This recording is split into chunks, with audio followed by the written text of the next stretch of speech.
நான் என்ன சொல்கிறேன், இருந்துட்டு போகுது, பகவத் கேசரியாவே இருந்துட்டு போகுதுங்கிறேன்.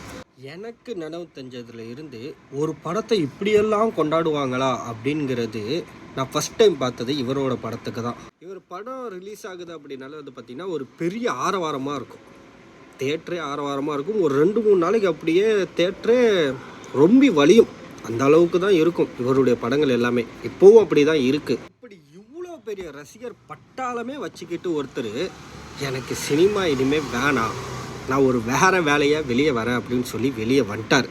நான் என்ன சொல்கிறேன், இருந்துட்டு போகுது, பகவத் கேசரியாவே இருந்துட்டு போகுதுங்கிறேன். அதுக்கே எல்லோரும் இவ்வளோ கவலைப்படுறீங்க, இவ்வளோ ட்ரோல் பண்ணுறீங்க அப்படிங்கிறது எனக்கு தெரில. ஐயா நீ நினச்சி பாரு, இதுதான் அவரை ஸ்க்ரீனில் பார்க்குறது லாஸ்ட் டைமாக இருக்க போகுது. ஒரு ஆக்டராக ஸ்க்ரீனில் பார்க்குறது இதுதான் லாஸ்ட் டைம். இதுக்கப்புறம் பார்ப்பனான்னு தெரியாது, கண்டிப்பாக பார்க்க முடியாது அப்படின்னு நினைக்கிறேன்.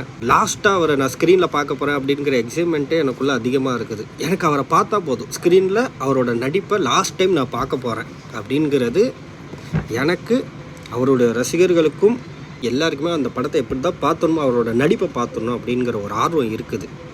அது பகவத் கேசரியாக இருந்தாலும் சரி, என்னவாக இருந்தாலும் சரி, நாங்கள் அதுக்கு கவலைப்பட போகிறது கிடையாது.